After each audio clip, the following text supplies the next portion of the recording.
They were whispered about in fear across the galaxy, soldiers said to be unstoppable, born in a crucible of cruelty. But who were the Sardaukar, and how did desert wanderers, hidden on a barren world, rise to surpass them? To uncover the fall of one and the rise of the other is to witness the true struggle that shaped the fate of Dune.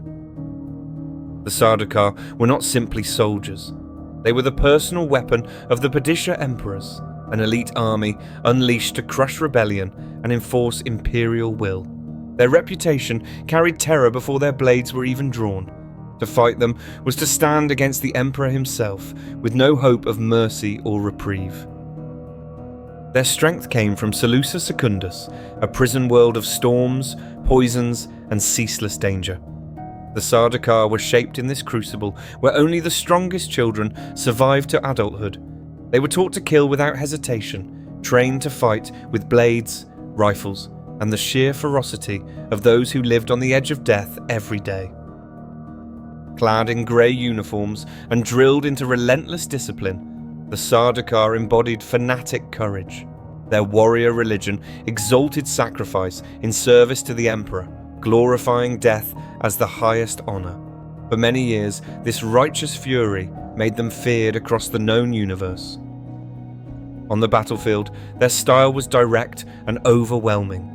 They struck with sudden force, breaking enemies before resistance could form. Their formations were tight, their officers ruthless, their relentless training enabling them to fight as one machine.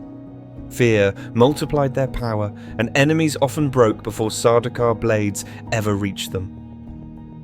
The Sardaukar served as the Emperor's enforcers, sent not to conquer lands, but to make examples. Cities burned, populations slaughtered, and survivors spread tales of terror. Their reputation became legend, a myth of invincibility carefully preserved. Yet this reliance on fear meant their strength was less enduring than it appeared. Over time, cracks began to appear. The Sardaukar's warrior faith grew hollow, rituals remained, but belief weakened as cynicism spread. Their numbers swelled, with recruits raised outside Salusa Secundus, men hardened by training but not by its crucible. Worse still, the army became top-heavy, filled with officers enjoying privilege rather than hardship. The balance tilted, discipline frayed, and true zeal diminished. By the time of Dune, while still an elite fighting force, the Sardaukar's fearsome legend outshone the reality of their declining power. Far from imperial palaces, another people were being forged. On Arrakis, the Fremen endured storms that scoured flesh, worms that swallowed cities, and a desert that killed without pity.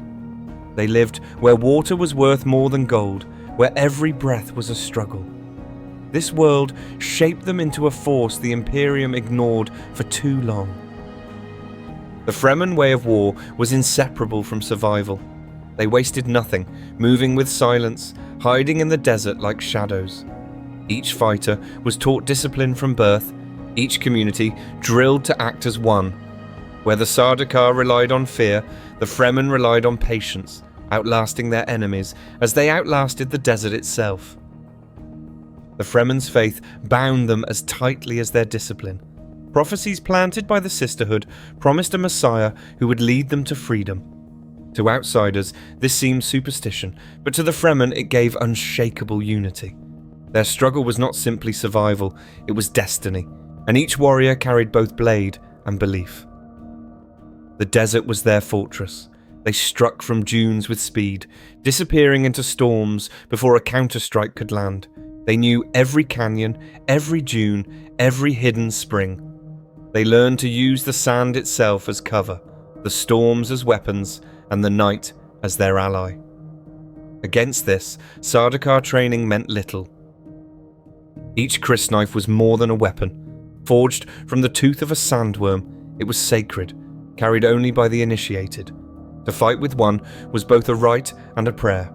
Sardaukar fought for discipline and order, but Fremen blades struck with the conviction of faith, and that made them stronger than steel.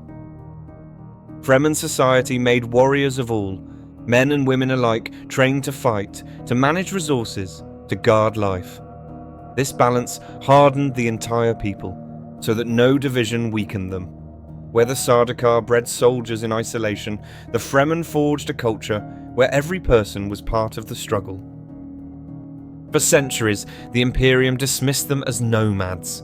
Reports spoke only of scattered tribes, little threat to power. Yet hidden within their sieges, amongst the endless deserts of Arrakis, the Fremen multiplied. They trained in secret, grew in number, and hardened their resolve.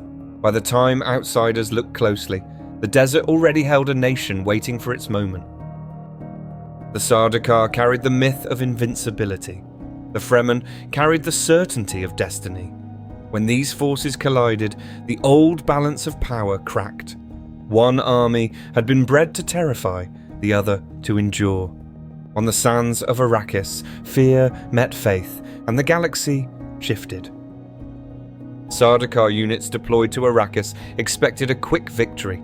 Instead, they met ambushes in canyons, traps laid in dunes, and foes who fought without fear of death. Losses mounted, yet reports were doubted.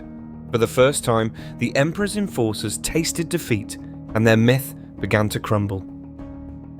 Paul Atreides gave the Fremen a banner under which to rise. Trained in noble strategy and secret disciplines, hardened by betrayal, he stepped into their prophecy. He turned tribes into an army, sharpening their faith into a blade. With him, the desert was more than just survival. It became the foundations of an empire. Desert power was more than words. The Fremen rode worms into battle, controlled spice flows, and turned the sands into their greatest weapon. Sardaukar armor, precision and discipline crumbled against foes who moved with the storm itself. The desert consumed imperial pride, and the balance shifted forever. Emperor Shaddam IV placed blind faith in the Sardaukar. To him, no force could rival their might, but he had never seen a people moulded by a world harsher than Seleucus Secundus. His arrogance left him unprepared, and by the time he recognized the Fremen's true strength, the desert was already at his gates. In direct battle, the Sardaukar still fought with brutal precision, but the Fremen matched them step for step. Sardaukar relied on officers and structure, yet this slowed them in the shifting desert. Fremen fought in small, fluid groups, adapting like the dunes themselves. Discipline cracked, and the Sardaukar found themselves outmaneuvered. Each Sardaukar defeat shattered more than soldiers. It broke the illusion of invincibility. Nobles whispered that if the Emperor's hand could bleed, perhaps his throne could fall. The fear that once spread ahead of Sardaukar armies now spread among them, and whispers of doubt ate at their strength. The climax came when Paul led the Fremen in a storm against the Emperor himself. Sardaukar ranks shattered under waves of desert warriors who believed they were chosen. The Emperor's pride and the Sardaukar's hollow rituals collapsed together, drowned in sand and prophecy. In that moment, the Fremen rose as the Imperium's new power. After Paul's victory, the Sardaukar were shattered. Once the terror of the galaxy, they became a shadow of their former might. Stripped of prestige, they served as the diminished army of the fallen House Corrino, their legions shrinking with each passing year. They never regained their old power, and by the time of the God Emperor, the Sardaukar Corps was finally abolished by Leto II. The Sardaukar had once fought with burning zeal, but by Paul's time, their faith was ashes. Their warrior religion had become ritual without soul, belief replaced by cynicism and hierarchy. The Fremen were their mirror. They fought with conviction, bound by prophecy and faith. One army's fire died, while the other blazed brighter than ever. Even broken, the Sardaukar left a legacy. They were proof that cruelty can build armies, but also that brutality cannot endure without purpose. Their downfall was a warning that fear fades, and that true strength must be renewed through conviction. The Sardaukar showed the galaxy the limits of terror. The Fremen proved that unity, faith and survival could topple empires.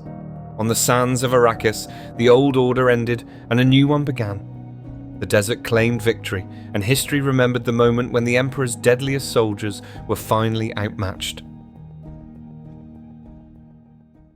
Hey guys, thanks for watching. If you enjoyed the video, don't forget to hit that subscribe button for more great stories. Cheers.